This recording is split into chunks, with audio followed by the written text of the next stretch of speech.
What's going on, guys? Jake Boley with BarBend.com. We're back today for another shoe review, and today we're going to be looking at the Nike Free TR8, or the TR-V8 as it's commonly known.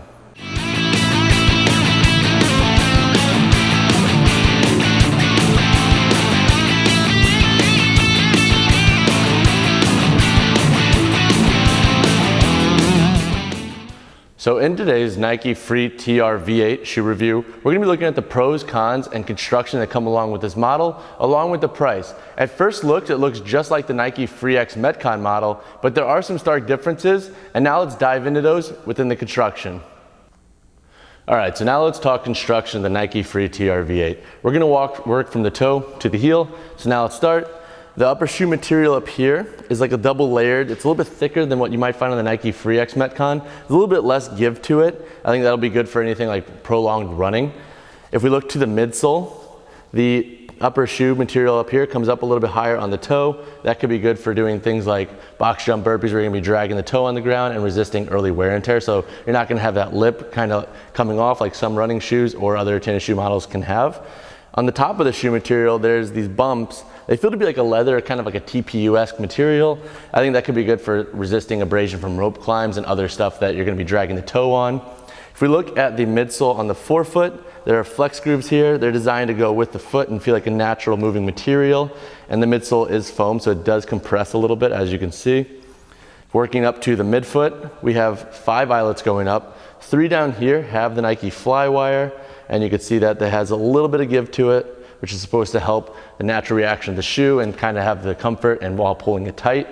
If we look to the plastic wing wrap, it's a TPU wing wrap, and as opposed to the Nike Free X Metcon, where this wing wrap goes all the way around the heel, this stops at the midfoot and just the beginning of the heel. It stops right here coming out. There are 2 eyelets in it, and there are multiple holes, so you can kind of loop the shoelace anywhere you want. I think that's kind of a cool feature, and you might be adding a little bit of versatility if you like a lower lace. I don't like that, but for you, it could work. There are 5 eyelets again, so moving on to the heel and the midsole. There's no additional plastic support on the heel. It's decently supported, but as you can see, it kind of bends a little bit. It feels decently stable in a lot of movements. Like, it doesn't bend back, but it does have a little bit of give to it. And then if we work down to the midsole, again, the midsole is this foam material. There's no additional like TPU layer or wing wrap or support for that matter, like a plastic heel clip. So it isn't the most stable heel I've tried in a cross-training shoe, or a shoe that could be used for cross-training for that matter. But again, it's a little bit of a more compressible material. It's foam, it goes all the way up. Offers decent support for going up the foot. And now let's look at the outsole. So the outsole is very similar to the Nike Free X Metcon in the terms that it has these tri-star grooves that both come out and then compress in. So the ones that compress in have a little bit more give to them. The ones that come out are a little bit more stable. They're throughout the toe and the forefoot and the heel. And that's a decent feature for adding some stability. One pretty big noticeable difference between this model and let's say the Nike Free X Metcon that's very similar in design is that the midfoot here doesn't have that kind of rubber material that wraps on the lateral and medial side on the midsole. So that's something to kind of keep in mind. That's where this shoe does have a little bit more give to it. It might be a little bit better for running. So now let's talk some of the pros that come with this model. When it comes to pros for the Nike Free TR-V8, I like 3 things about this shoe. Number 1 was the comfort. It's a bootie designed shoe, and the material is a little bit thicker than other models I've tried. There's a little bit less give to it, so it feels very stable in the foot. And I even wear these without socks. I know it's kind of gross for some people, but if you just want a shoe to slip on that's comfortable, these are a good fit. I wear these to get like groceries, let's say, some days when I'm not wearing socks or feel like putting socks on in the morning. The next pro I liked is that these shoes are a decently stable option, but they also feel really good on running. So I'm not a huge runner, and the most I've ran in these shoes are 2 miles, and that was on a treadmill. But I thought that they were very comfortable, and I thought that they're a good option for those who like to do cross-training workouts, but also are more predominantly a runner. I think these could be a good fit. And then lastly, I think these are gonna last a while in terms of wear and tear. I like the bumps up here on the top. I like that the toe has a midsole area that comes up. And then also on the bottom, I like the tri-star grooves and the heel that has a little bit that come out, and then on the toe that come out. I think that's a good sign for long-term wear and tear. The only thing I am kind of worried about is the flex grooves here, but I never noticed any kind of issues with them over time. I think the tri-star grooves do a pretty good job at compensating for that.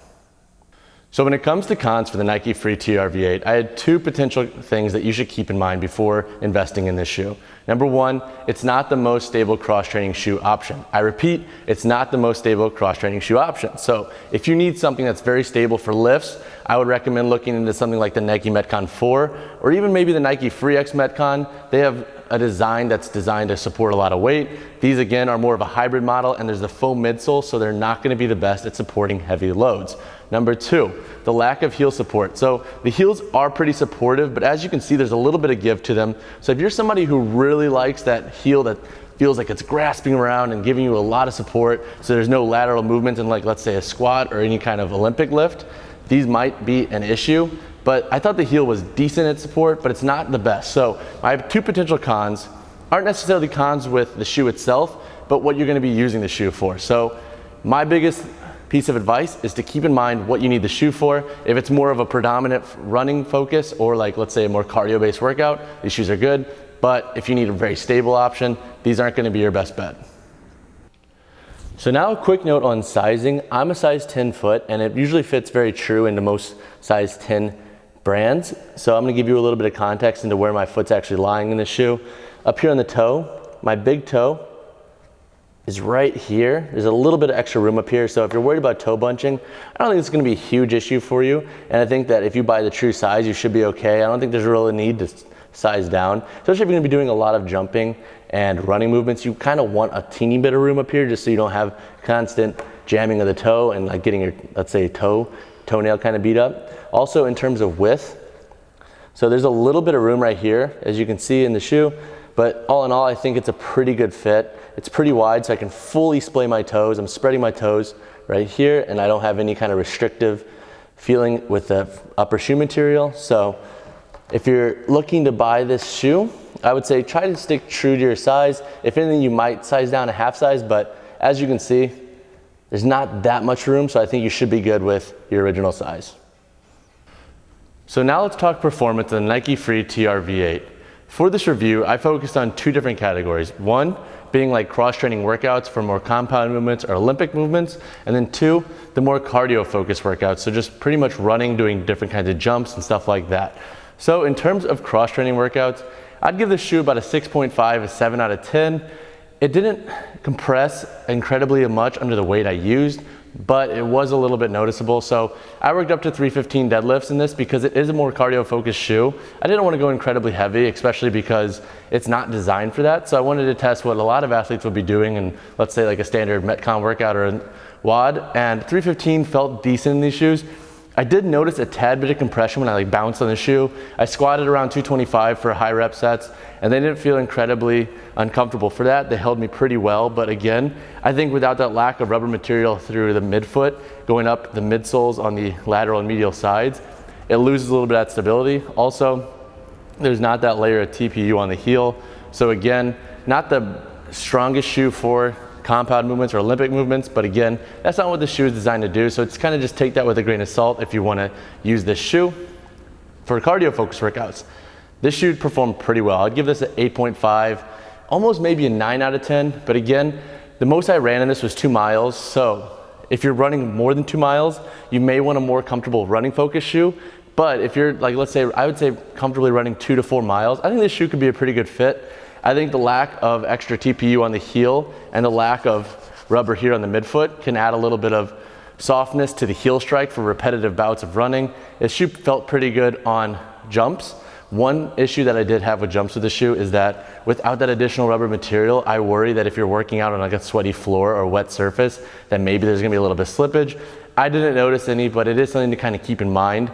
I don't think that's gonna be a huge issue for a lot of athletes, but it is a thought to kind of consider when you're looking into the shoe. So to wrap up my thoughts, in terms of compound movements and different Olympic movements, the shoe was okay. It wasn't the most stable, but we knew that going into it. So about a 6.5, 7 out of 10. And in terms of running, 8.5 out of 9 out of 10.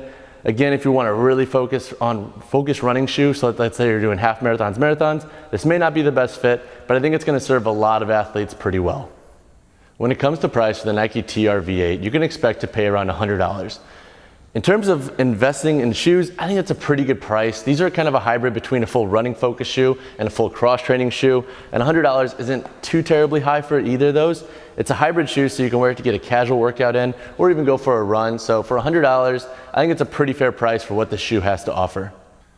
That concludes my review of the Nike Free TR V8. To read my full thoughts on these shoes and where they kind of fall short, visit us at barbend.com or click on the link below. Or you could even search Nike Free TR V8 and BarBend. And don't forget to like this video and subscribe to the channel if you want to see more shoe reviews and shoe related content.